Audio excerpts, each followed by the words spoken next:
I'm 82 years old, and I came here 56 years ago to Los Alamos. And when I came here, I was in the service. And I had been drafted because of a skill I had that was needed by the laboratory. At that time, there was hardly anything here, and the only services we had were by an Army chaplain. And when he had finished his non-sectarian service, being an Episcopalian, he would hold services on Sunday afternoons, and there was about 15 people who were here in Los Alamos that were Episcopalians. And out of those 15 people grew the church that we have today.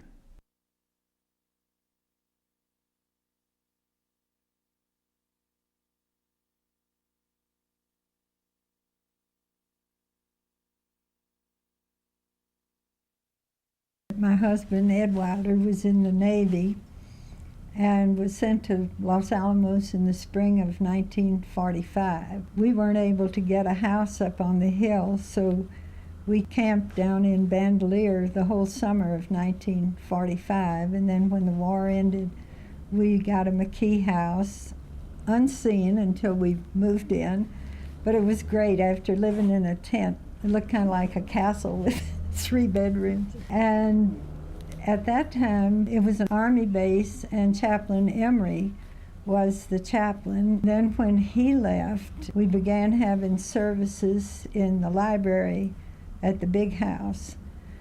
Then I think the United Church started about that time. When they got their little church up there from Bruns Hospital, their chapel, we had services on Tuesday night. When we came out here, I remember Carolyn and I went to the Army Chapel a couple of times, and we just wasn't our piece of cake. So I remember we just stopped until our first daughter was born. When we started to think of Sunday school, I was talking with my mother over the phone and back east, and told her that we thought our daughter should start Sunday school, but I was darned if she was going to send her to that church. And Mother told me, she said, "Do they have an Episcopal church in town?" I said, "Yeah." She said, "Try them. You can count on them."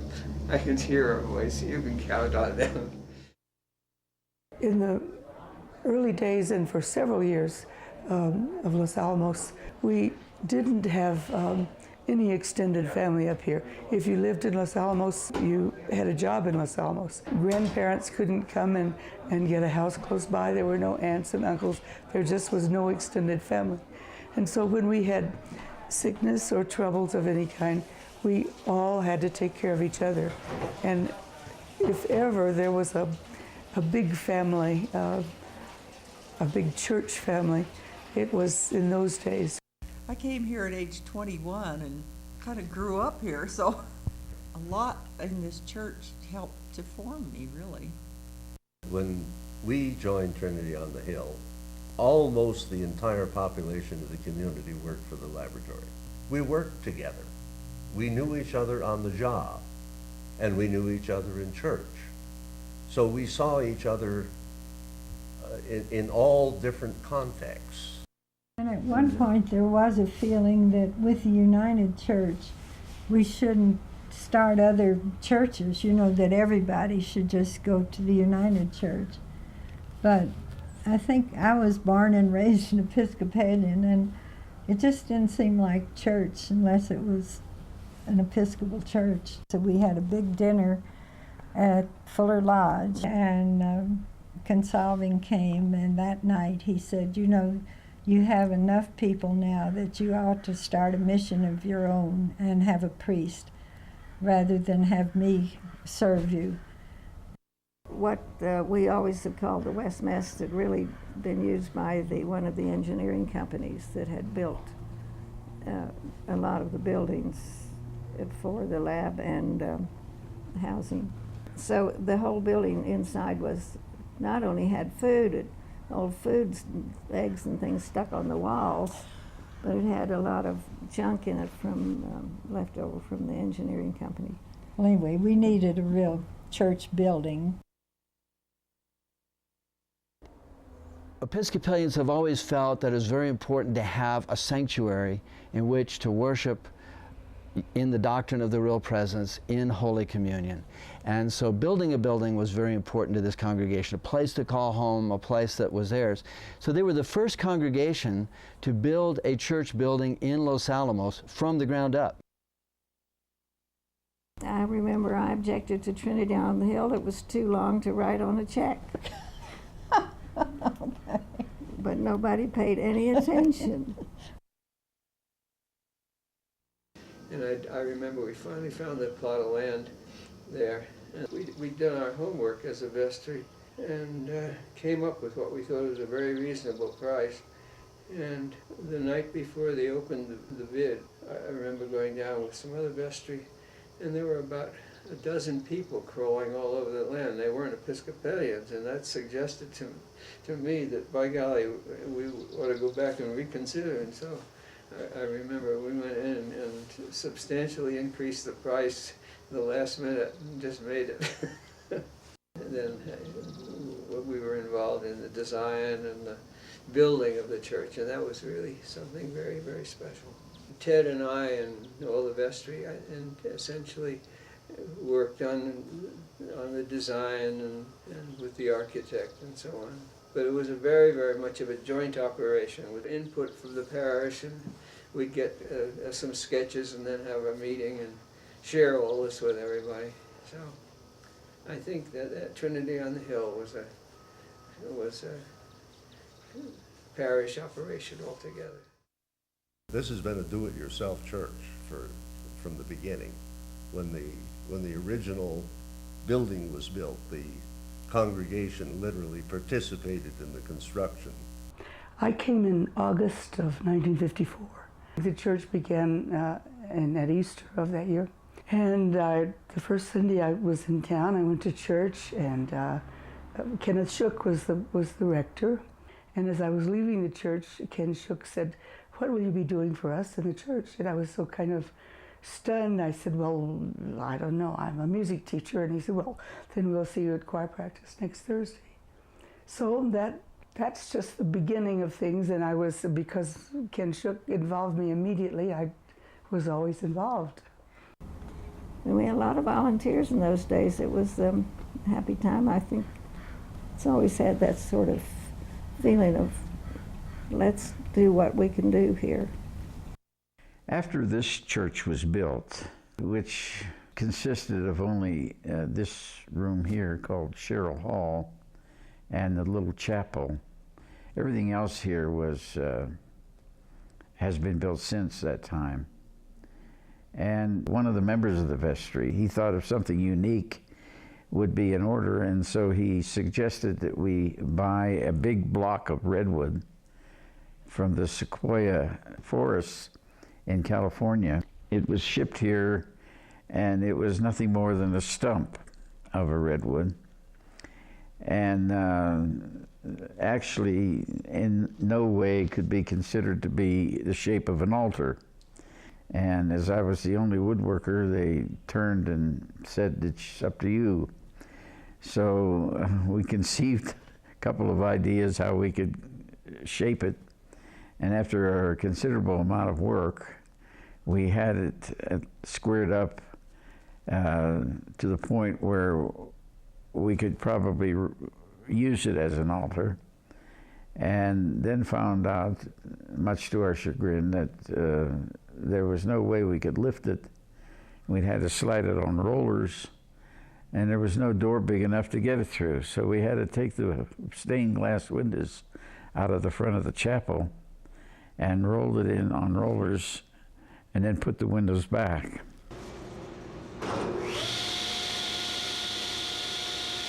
We decided that we needed a Sunday school, but they didn't have much money to build the Sunday school, so they were able to save up to about $20,000, and they appointed me as chairman of a committee to see if I could get the wing built. for that amount of money. So I went down to Santa Fe, and I walked into Mr. Robert McKee's office and talked to the girl at the desk, and she said, well, he's busy right now, and so it'd be impossible to see him today. And I said, well, I'm going back to his office right now and see him. And she said, oh, you can't do that. And I said, yes, I can. And I walked right back to his office and knocked on the door, and he opened the door and let me in, asked me what I was doing there, and didn't they tell you that he was busy? And I said, well, everybody told me that, but I've got to talk to you. So I spread the drawings out and proceeded to tell him that we needed this building built and we only had $20,000.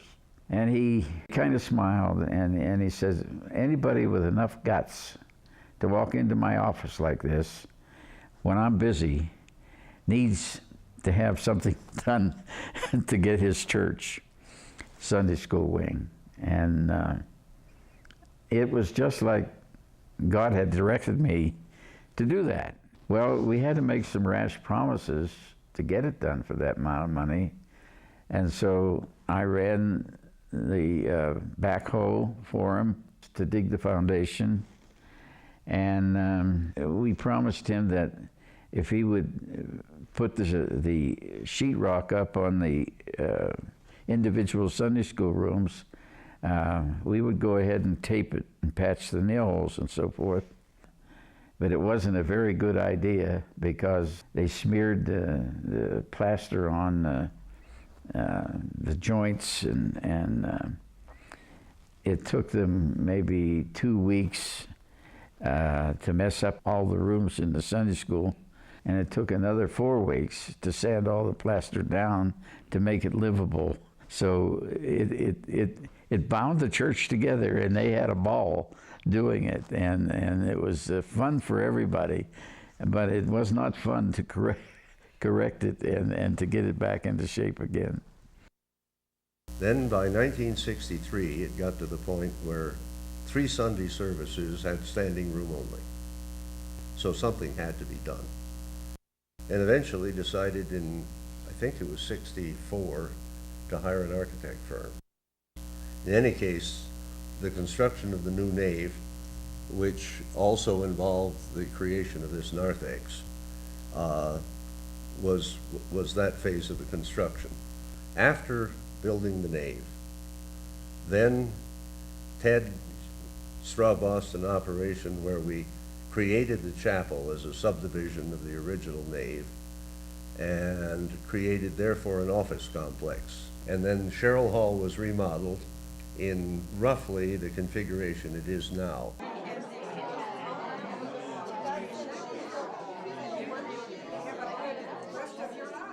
And we didn't have very many kids in Sunday school. We had space.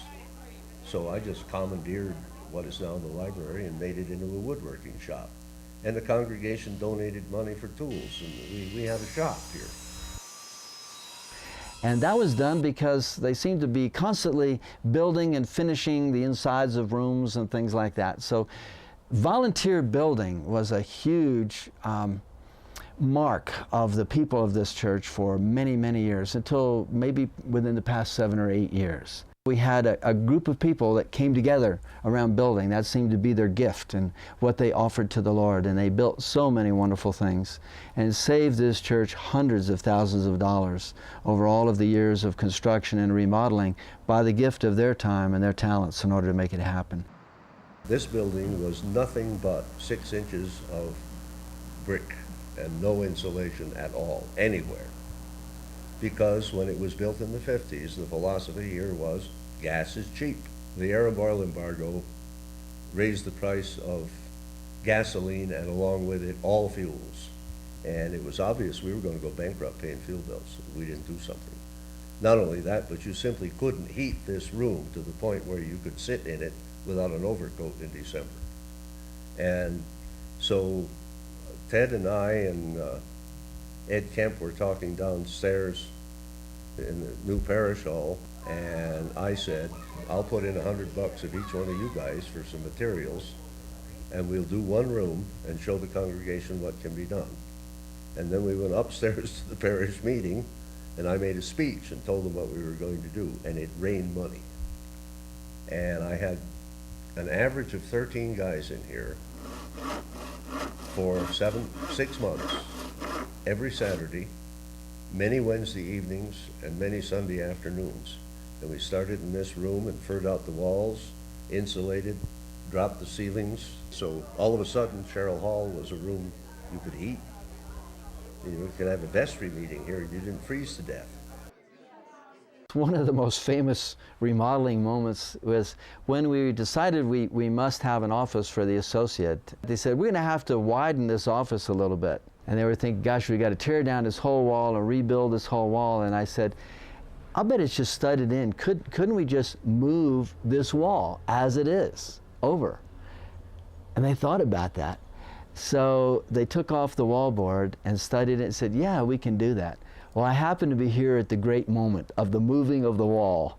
And there were probably 15 people involved in just moving this one wall about a foot into the other direction to widen the office. I don't know why that was a special moment, but it was. It just was a coming together in a way of doing something, which was symbolic of the way we were working here in the church.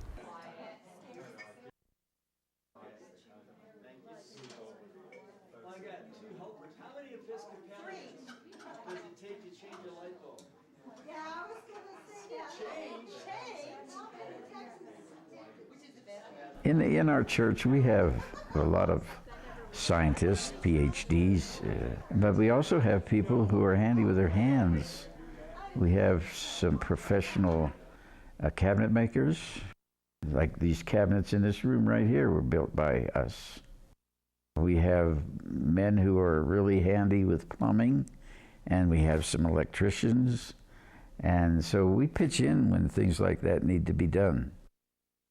Well, I came to Los Alamos in 1952 with my wife, Joanne, who was pregnant at the time. And we looked for churches when we first came, and indeed found the Episcopal Church. They had then a rector named Shook, and to me the priests were always father. But here, this man, everybody called him Shooky. And it didn't sit well with me. It didn't seem like it was respectful or something. Anyway, we found a minister at the Lutheran church that we liked very much. So we went to the Lutheran church until Father Fry came. And for a long time we were without a priest, and we sort of ran the place ourselves. Mm-hmm. And then Dave and Portia Todd knew of this wonderful young man in Colorado, and a young priest, and they brought him down for a trial service, and this was Father Fry. And he was just entirely different than anybody we had ever had. I was president of the women's group and had a meeting down in our house in the valley, and I was saying, now we'll do this and we'll do that and we'll do something, and Father Fry said, well, I'm the priest now, and I'm running the church. Boy, did it take me down. So from then on, we were much more organized, and everybody doing the same thing and so forth. But he was wonderful. I really felt that we were nowhere when he left, except we really were somewhere because Father Wolfram arrived upon the scene, and they were also very loving people, and they're people you just still miss.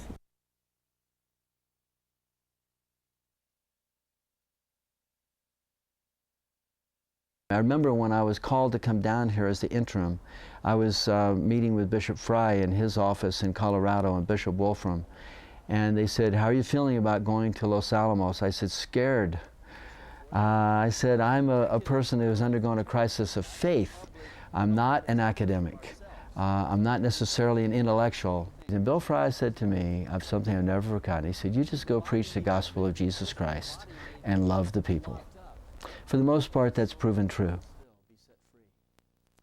When I was called as rector in 1986, the people said, everybody that we interviewed, except you, said they would not come to this church as a rector unless they were able to call an associate immediately.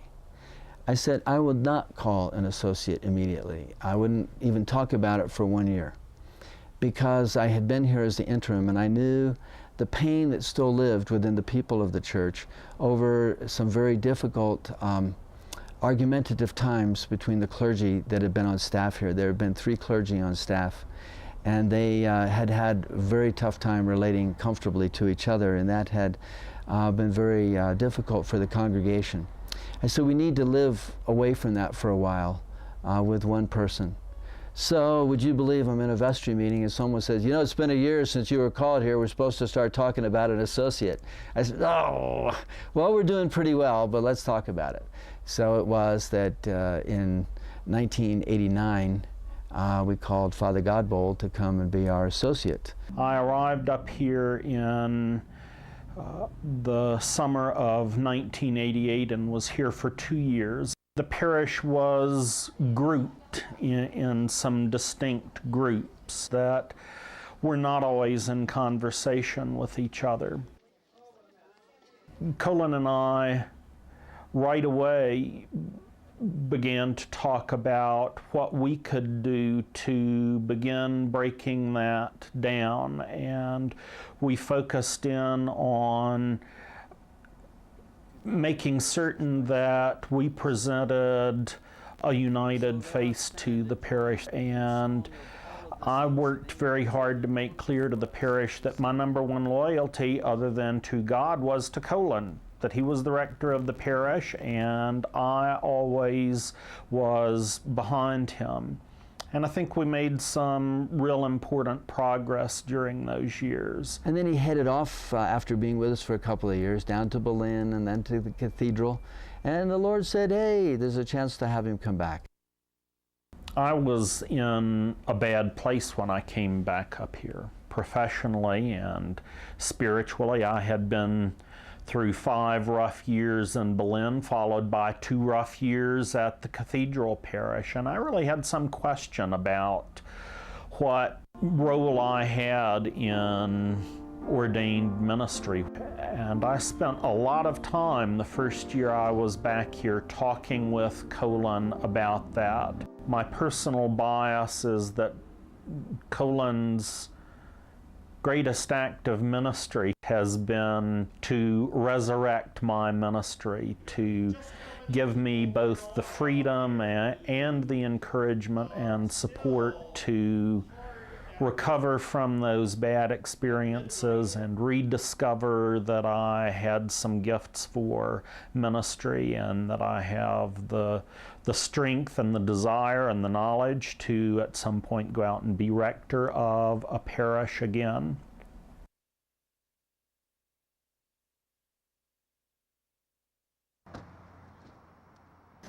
Father Kelly, when we first moved here, he came and he made an appointment to meet us, and I thought, wow, I've belonged to several churches and never has the rector ever offered to meet us personally outside of the church.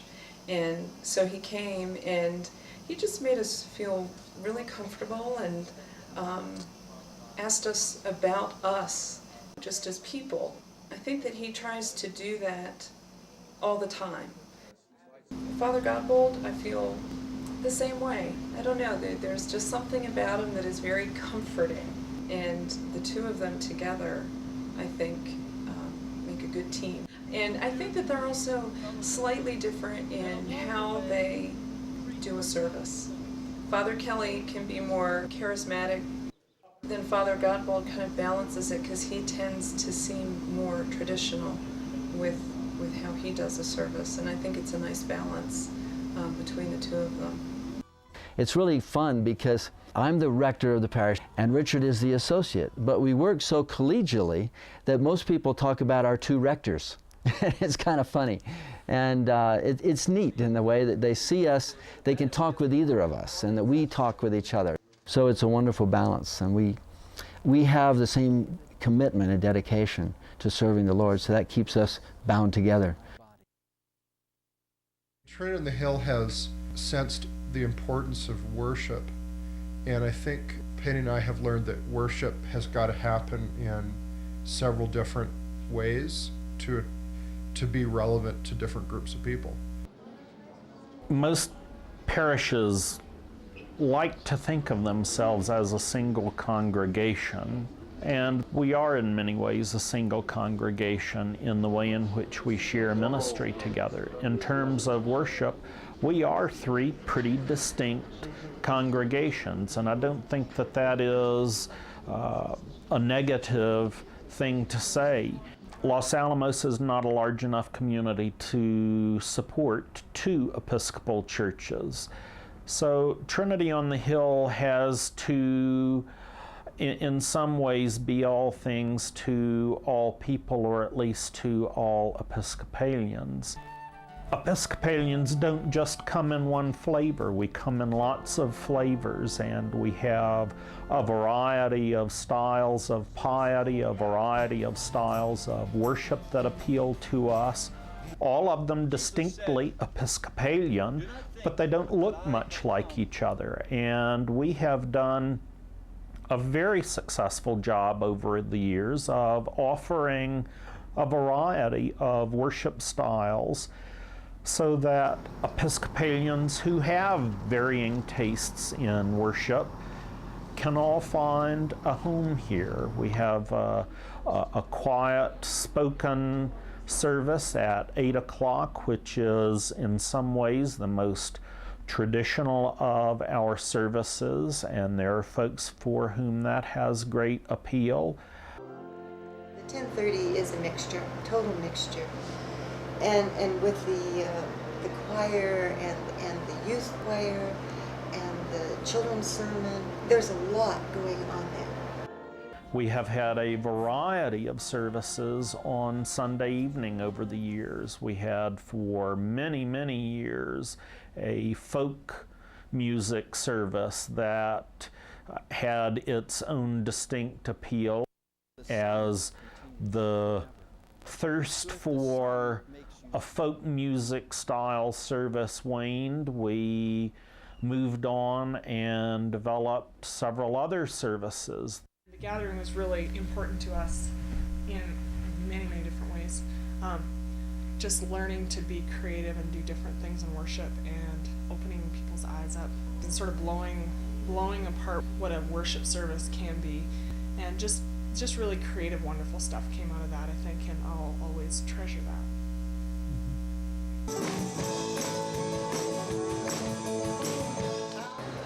When I was a little girl, my mom would call me an evangelist because I wanted everyone to know the Lord.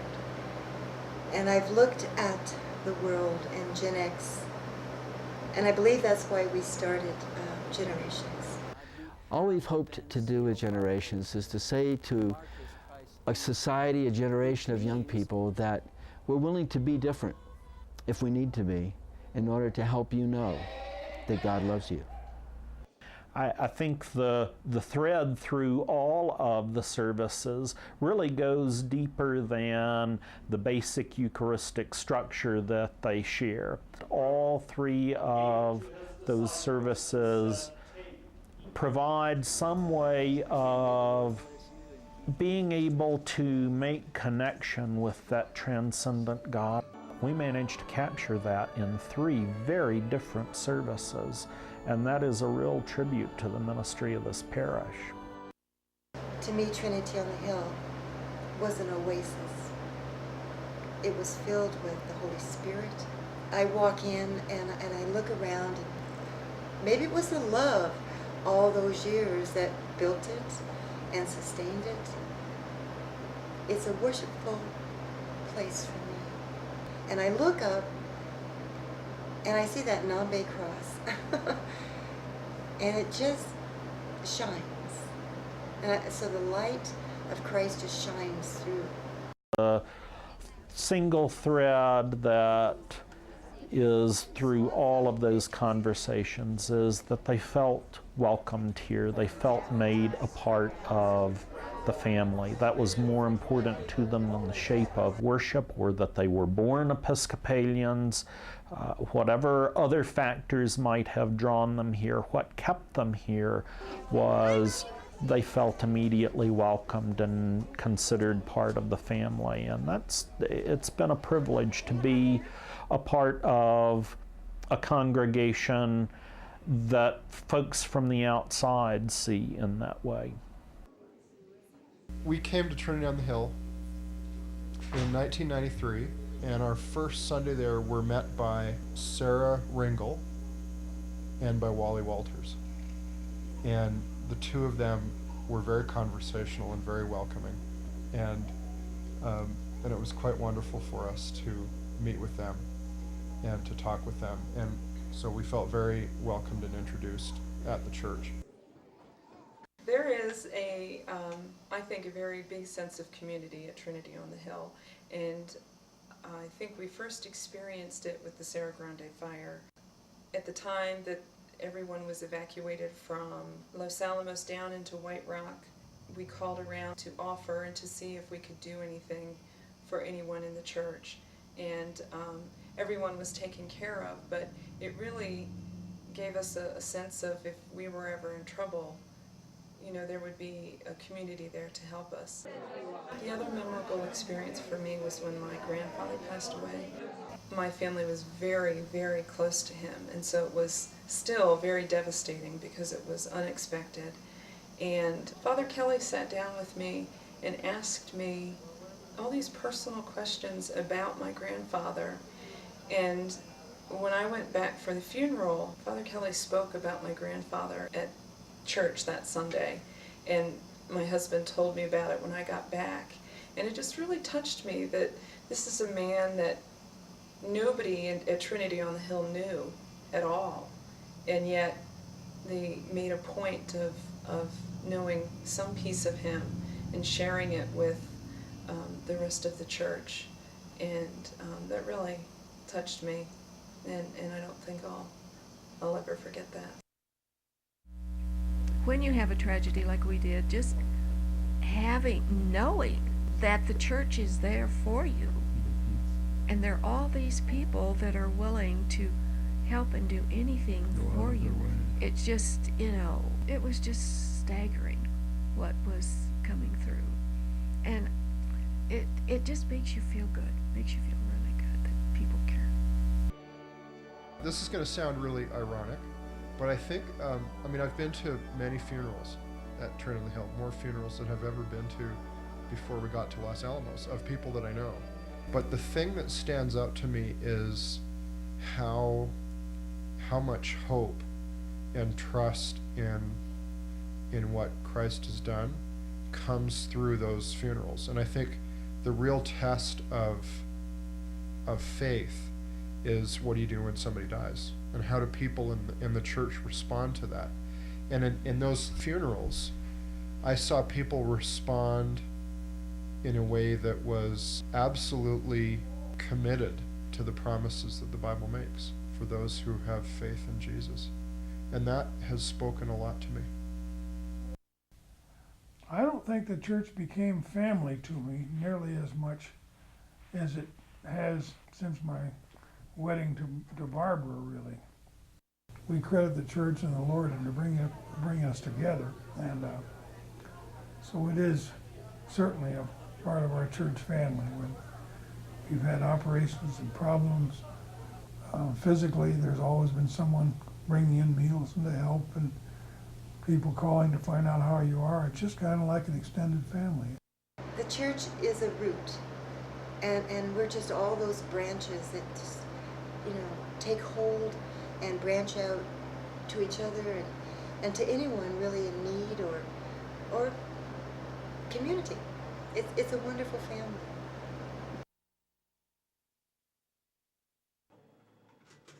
You don't realize how important some of the ministries are. A simple one like coffee hour. Somebody has to make the coffee. Somebody has to get the cups out. Somebody has to put the coffee away when they're through, and the cups, wash the cups, or put them in the washer. But that's a ministry. And someone has to go buy the coffee and the sugar. And if somebody neglects to do that, or they're sick, and all of a sudden you come out and there's no coffee, people, oh, wait a minute, what's wrong here? You know? And that's one reason we have a time and talent sheet at church. Betty Hart used to be my neighbor, and at one point she and I started the Plan to Serve. This was many years ago, and it was the first form and set of paperwork that went out with pledges in the fall saying, not only do we want your money, but what can you give to the church as far as your skills and your time? I really like running the shop in the corner. It's time consuming, I'm always worn out, and usually on Wednesday afternoons I sleep, but I just like dealing with the public. I like working with money and trying to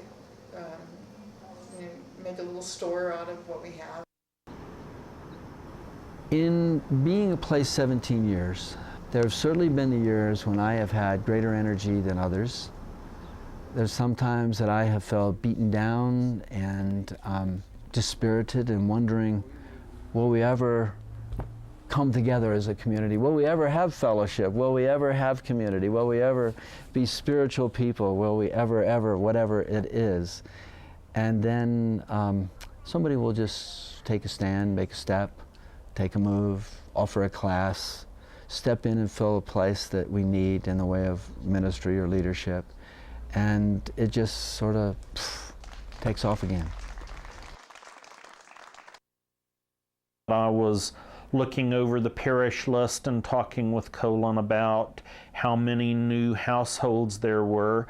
I had made a running tally of how many of those households had at least one person actively involved in some ministry in the parish, and it was about 2/3 of the households in the congregation, which is an unusually high number. We have a lot of folks involved in ministry.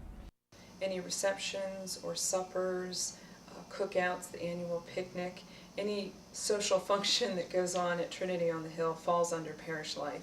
And I actually became involved because Father Kelly called one time and asked if I would be willing to help out with the pancake supper. And when I went to the first meeting, there was no one in charge. There are small committees. There was someone who was in charge of receptions, and there was someone who does organizes the fellowship groups, and then someone who does the funeral receptions. But there was no one in charge of all those people. And as I began to plan the pancake supper and find out what was involved with parish life, I realized that there had to be one contact person, one person that could be the liaison, between the other ministries and Father Kelly. And so I volunteered for that. And it's a very big job, but it's also very rewarding because I got to know a lot of people in a different way, different than just shaking their hand at church or, passing by and saying hello.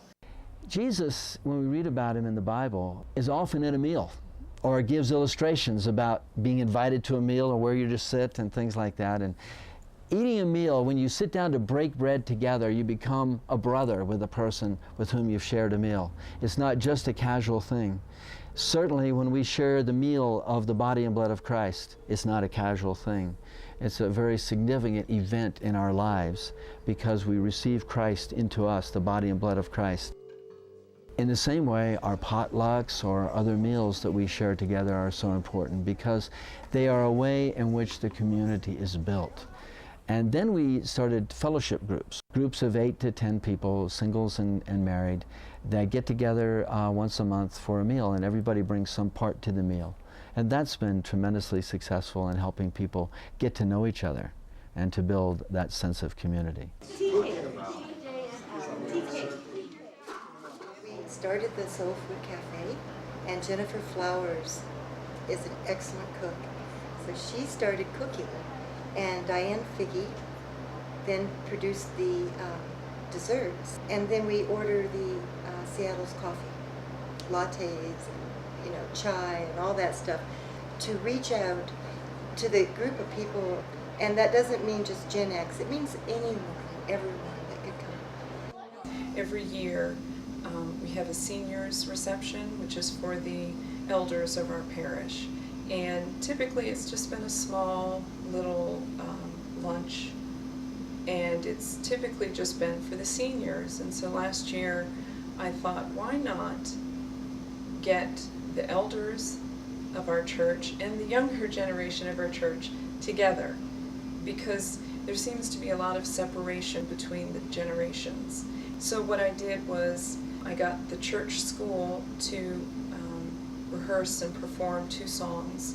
I got the youth group to come and help serve and greet all of the seniors as they came in. And then the other thing I did was I went through the historical photos and took out pictures from when the church was first formed up into present, and I did 3 display boards of all the different pictures, and there were some historical documents, and displayed those, and I think everybody really enjoyed looking at some of these people that we're honoring today. The seniors have been with this church since the beginning, and to see the pictures of them at a different age kind of brought everybody together and opened up a lot of discussion of just the history of the church and how things were and how they are now.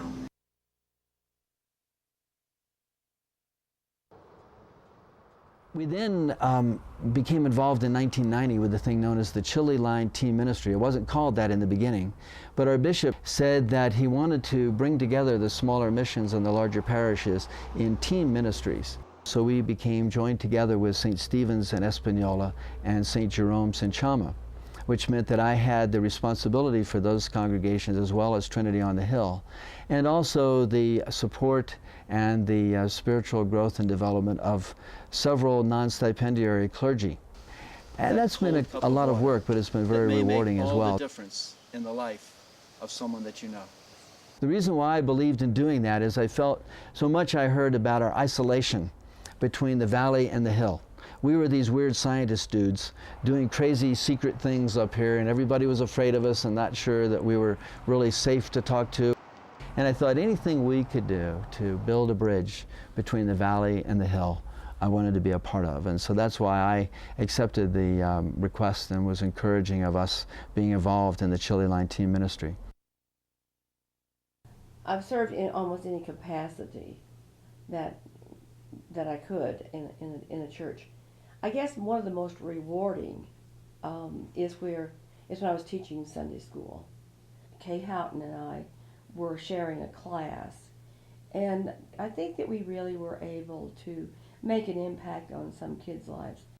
And I hope that in my years of teaching and my role in other activities in the church is that I was able to touch someone's life and in some capacity that brought them closer to God.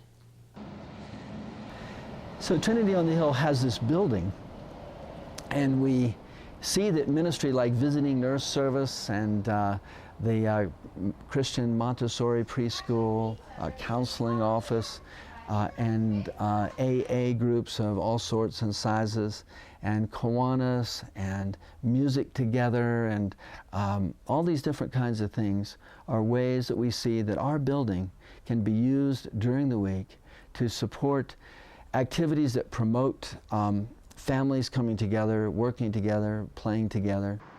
We see that as being good neighbors in the community and trying to be supportive and interrelational. And one of the comments, I guess, that I enjoy hearing from people, because we're on the busiest intersection in town, is, gosh, every time I come by your church, your parking lot's got so many cars in it. It must be a lot going on there. And I say, yeah, it's great. You know, we pay a bunch of people. It's a rotating group. We pay them to park there every week, so that it looks like we're real busy. But no, it does. It feels good to know that this little corner of the world, we're serving God in every way that we can. And that's noticed in a positive sense that says, God is at work in the world. This parish has had several persons become interested in going on to the priesthood.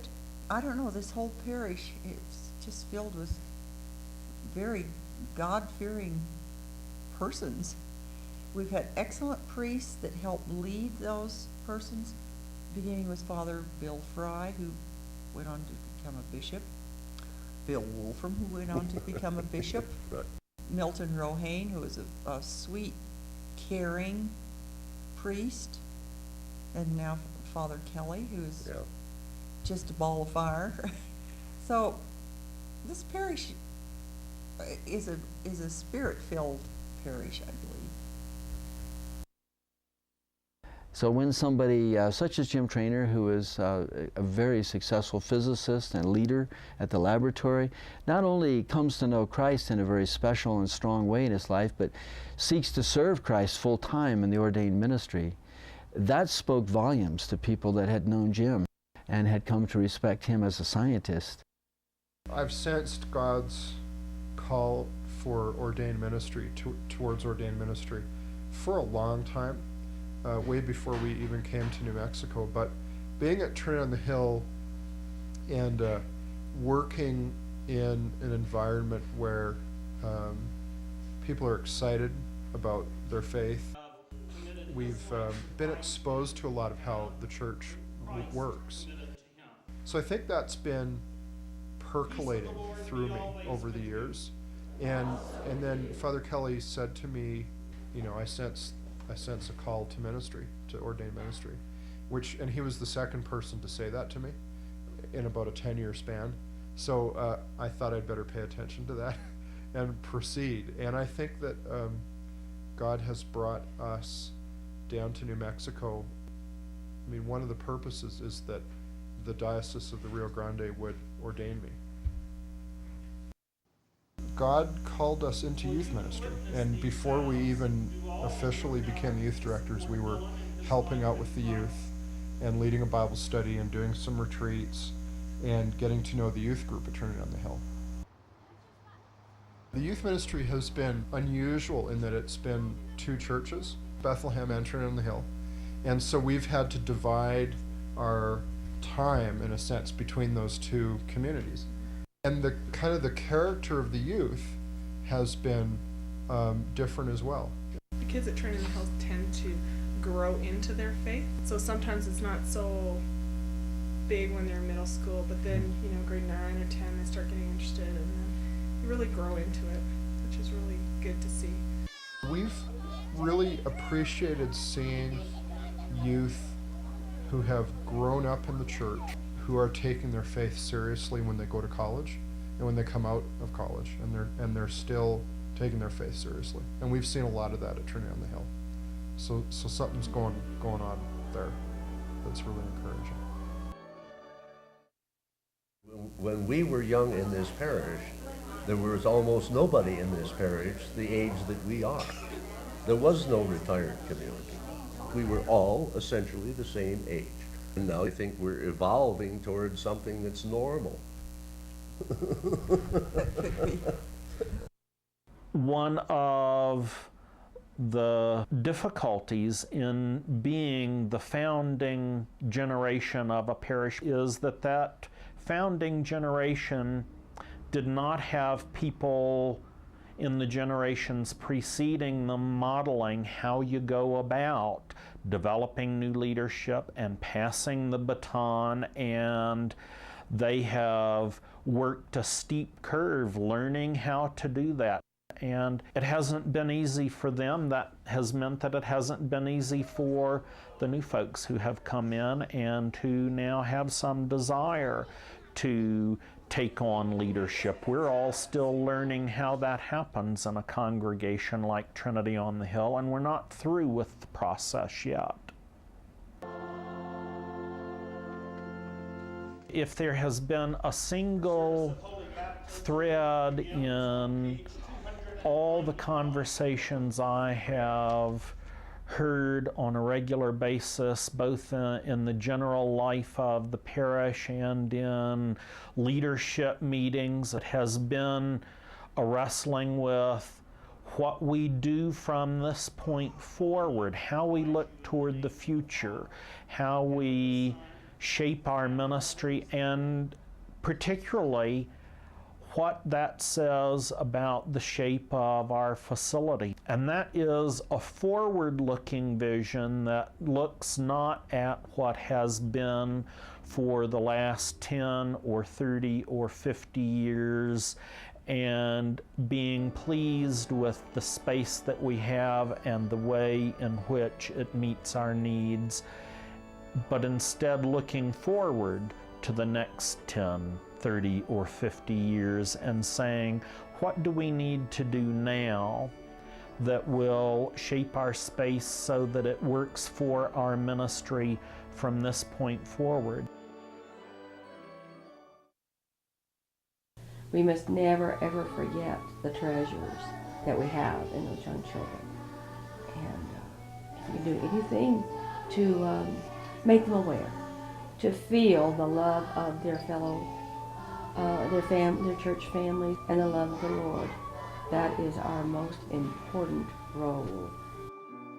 To recognize that the youth, the babies, the toddlers, that's the future of our church. What is it they say? A church that works together and prays together stays together.